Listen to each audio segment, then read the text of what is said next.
نن یولسمه ورځ دلته په چروازی کې د حمزه بابا چوک کې روان پرلت د حاجي محمد ظریف د واقعېدو دا ستونزه او دا احتجاج په دې کې شریک سپینګیري مشران کشران یقینا چې دوی ډېره ګټه معنا وکړه چې دلته په یولسمه ورځ هم موجود دي دوی ټولو ته آفرین وایم شاباسي وایم بیا ورسره دلته د غدرنې منتظمین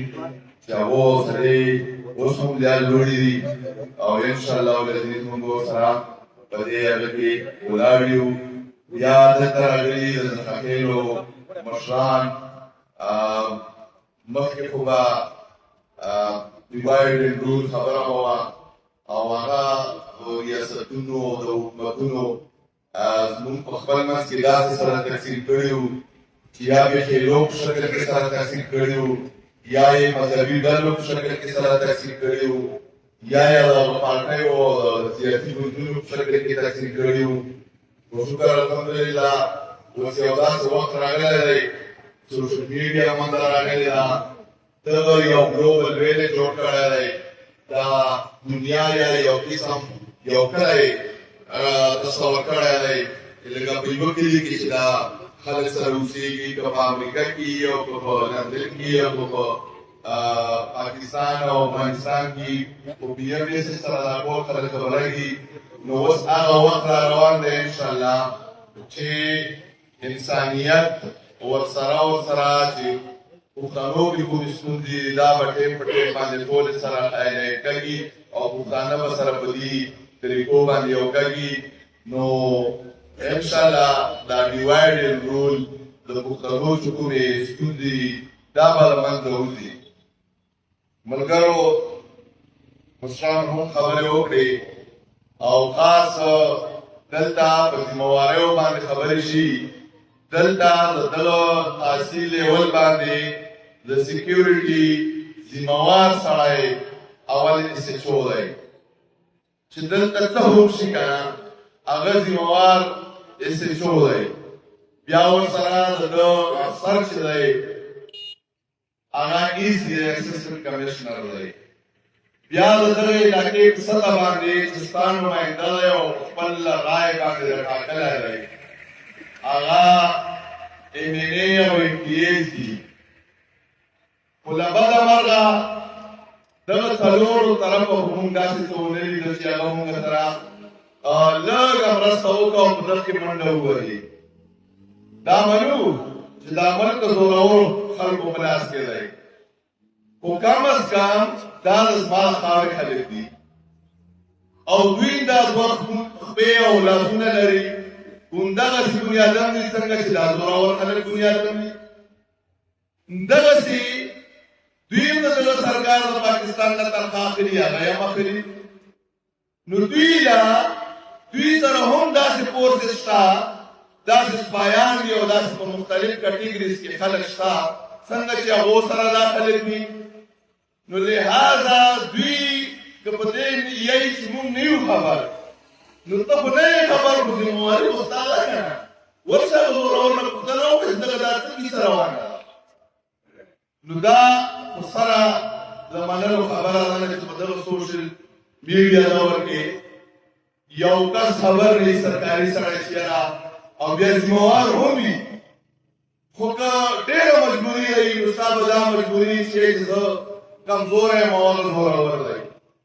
نو هغه نه بعد دا مطالبه شي لہذا کاغذ وګورئ او ته پورې کمزوری خپل دا منصب پرېږده دلته یې پرېږده بل طرف ته لاړ شه چېرې زه دلته همدغه کړی دا کار همدغه افسرانو ته وایي چې بس ما دې ځای نه لرې کړی ځکه چې دلته خو ظلم روان دی او دغه ظلم دا به ظالمان وي خو زه د دغه مخنیوی نه شم کړم ما د دې ځای نه لرې کړی یا خپل دا قلمدان واخله او په دغه میز یې ورته کښېږده چې زه د دغه شي نور مخکې نه وړولو نه یم ولې چې چلو نن به دا ولس دومره خلک پوهېږي چې دلته به په مایک یا دلته به په غدر نه کې تا نه تپوس کوي او هغه به تا ته ګریوان ته لاس نه شي اچولی یو وخت به راځي چې دا ولس به ستا ګریوان ته ملاس اچوي.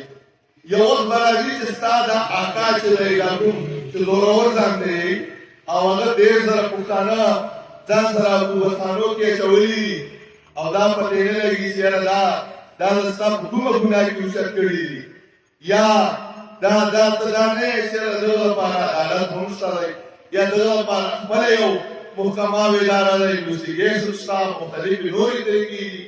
ته د دې لپاره نه یې چې دا خلک ته په جیلونو او قبرستانو کې واچوي. نو لہذا داسې وخت را روان دی هغه قیامت او هغه خبرې به هغه خو هسې داسې ویلي چې هغه خو بس بیا د دغه نه بچاو نشته خو د هغه په دنیا کې داسې وخت در باندې را روان دی چې انشاءالله تاسو به په دې حالاتو کې نه پاتې کېږئ. مونږ یو ملګری اوچت کړی او دغه زورور ته پوښتنه کړه چې هغه تاسو یې چې دا ملک ماتوئ او دغه ځان لپاره خپل ملک مطالبه کوئ. نو موږ ملګري ورته جواب ورکول چې موږ خو داسې کوم سوچ نه دی کړی خو چې دا کوم ظلمونه ستاسو شروع کړي که نه نو دا هماغه طرف ته خبره روانه چې دا ملک به ماتهږي او دا نظام به ماتهږي او هر سړی به ځان دپاره یو خپلواکه ریاست یا هغه غواړي نظام غواړي. نو ملګرو دا ولس چې ناست دی د ډېرې بېوسۍ او ډېرې بېحسۍ نه ناست دی. دا څه مست نه دی چې روزانه په 9 بجې راځه او بیا ماښام ماخوستن دې ځای نه ډیوټي کوه او نه فکري ده چې دلته راځي او دوی دلته ډیوټي لګېدلي. خو د ټولو خبرو دا کیسې به مخکې ځي دا لیکل کېږي او سوشل میډیا دور دی. هغه وخت هم نه دی چې قلم لیکل انګریز به مونږ تاریخ لیکل کله به یې پکې ډاکو حساب کړو کله به یې پکې غل حساب کړو چې دا خو ټول ډاکوان او غلو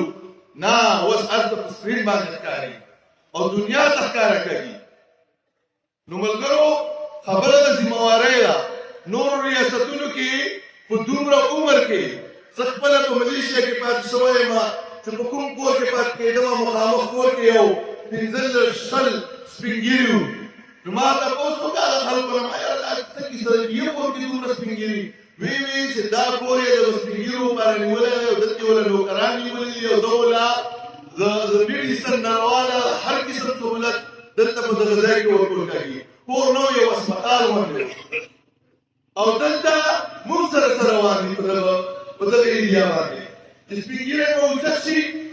او بیا یې پته هم نه لګي چې کوم طرف ته یې ویوړو. خلک ژړا فریاد باندې ورته په روډونو باندې ستړي شي. نو لہذا دلته چې کوم ریاستي ادارې دي اسپیشلي د SHO او د EC نه موږ دا مطالبه کوو چې ته ذمهوار هم یې ورسره د MNA او MBA نه موږ دا مطالبه کړو. مخکې په یو احتجاج کې موږ امن دپاره راوتي وو نو MNA او MBA موږ نه مخکې چغې والې چې موږ امن غواړو موږ امن غواړو. بهي تاسو چا نه امن غواړئ؟ موږ خو تاسو منتخب کړي یې دې ځای ته هم لګلي یې موږ ستاسو نه امن غواړو تاسو یې چا نه غواړئ. نو بیا د دې خبرې مطلب څه شو چې ته ما منتخب کړې او دې ځای ته مو ولګلې ته خو ما د دې خبرو لپاره لګلی چې ته ما د دغه زورورو نه پوښتنه وکړې چې ما سره کوم ظلم رواني یا ما کوم حقوق چې هغه ته راسېل کړې. نو دا کیسې که نه نو بیا دا کیسې او دا خلک هسې عبث دي په خپلو جیبونو لپاره لګیایي چې څه کاله خپل جیبونه ډکه او تر 15 کاله بعد وایي چې ما سره خو د نور سر کا درم اختیار نه و. لکه څنګه چې دې نه مخکې هغه عمران خان وویل چې کله یا په کم 4 کاله پس نوبل تر وخت شته نو ویې چې ما سره خو د نور سر کا درم اختیار نه و. بهي چې اختیار نه و ورسره به دغه 4 کاله کې دا ولې نه وي چې ته نن یې نه کرسۍ واخیسته نو په زور باندې وسته یې چې ما سره اختیار نه و. نو دا خلک ټیک ټاک د خپلو هغه لپاره راوځي دا تاسو په نظر کې واخلئ یا راشي او ټیک ټاک دا مونږ له دغه خبرې حل وباسي چې ته 8,000 اوټ اخلې 1 لک اوټ اخلې یا هر هفته د دې ځای نه هغه روان کړئ غړ بوبر روان کړئ اسلام آباد ته رسئ نو په دغه خپل کور کلي کې د خپل ورکر راوکاږه او دومره پریشر واچوه او دغه زورور ته وایي چې ما سړی دی چې چېرته وړی دا راته وباسه. وخت کم دی مشران من خبره کا په اخر کې په دغه دوه شعرونو اجازه غواړم چې تاسو کور کې امن دی مزې کوئ تاسو کور کې امن دی مزې کوئ په موږ باندې مو اوسپنو باران وکړو او په تاسو په امرودو کې پیسې ګټي او موږ په زمانو کې تاوان وکړو. ډېره مهرباني.